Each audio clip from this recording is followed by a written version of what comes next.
Dans le sens du vent, tome 4. Suite de Dans le sens du vent, alors qui pareil, c'est un tome encore un peu particulier, j'ai l'impression qu'on alterne en fait les tomes, pas dire un peu plus à côté, mais dans ce tome, on va vraiment surtout suivre Lydia, donc on voit un peu là sur la couverture, et qui est un peu l'amie chanteuse que Kate s'est faite en Irlande. C'est bon, on suit aussi un peu le reste après, un peu avec son frère, il avait une quête où il devait rechercher quelqu'un qui était vraiment poursuivi par un meurtrier, et on avait découvert vite fait que c'était peut-être le frère de Kay qui était impliqué là-dedans, ou qui lui faisait peur en tout cas.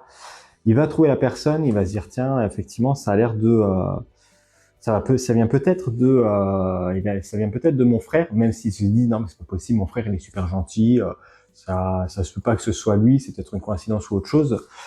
On a toujours en plus la change sur une page, on tombe sur des pages magnifiques. Je crois que j'en ai une autre qui est pas mal belle aussi en avançant encore un peu. Mais ouais, il se pose vraiment des questions. Il se dit bon, est-ce que vraiment ça vaut, est-ce que c'est vraiment le cas, est-ce que c'est vraiment lui? Et à côté de ça, on a Lydia qui fait un peu sa vie. Il se rapproche un peu, Kay et Lydia se rapprochent un peu au niveau sentimental. Ils passent du temps ensemble. Bon, ils se détestent aussi. Mais en vrai, c'est un peu de l'amour, l'amour vache, on peut appeler ça comme ça. Et on va voir, enfin Kay qui va voir Lydia aussi chanter, qui va être un peu envoûtée par sa voix et les paroles de ses chansons qui font remonter un peu des choses spéciales à Kai, qui ont quasiment été, on va dire, écrites pour lui. C'est voilà, toujours une série très voilà, pareil, toujours une autre page, magnifique panorama. Je pense que clairement le point fort de cette série, c'est que ça te donne envie de voyager en Islande, ça donne envie de découvrir les paysages. Clairement, c'est très bien fait. Je comprends toujours pourquoi est-ce que la série a eu, pas dire autant de succès, mais a très bien marché. Par contre, il y a quand même quelque chose que je me dis, c'est, je crois qu'on a quasiment un tome par an, euh, voire quasiment un tome tous les 1 an et demi, 2 ans. Pour suivre le rythme de la série, ça va pas être très évident, surtout qu'il y a quand même des choses qui se suivent et que même quand tu lis un tome, tu lis le suivant.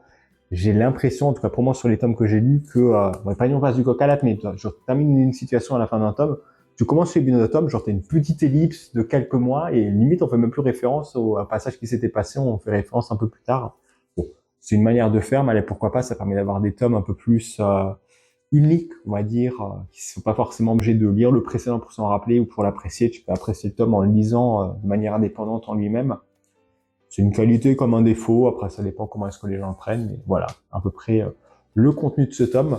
On a le frère de Kay qui a disparu, commence un peu à le chercher, mais il galère aussi un petit peu. Il est un peu mal au point. Donc avec Ija, ils vont profiter un peu du temps ensemble, essayer de redonner un peu le sourire de vie à Kay.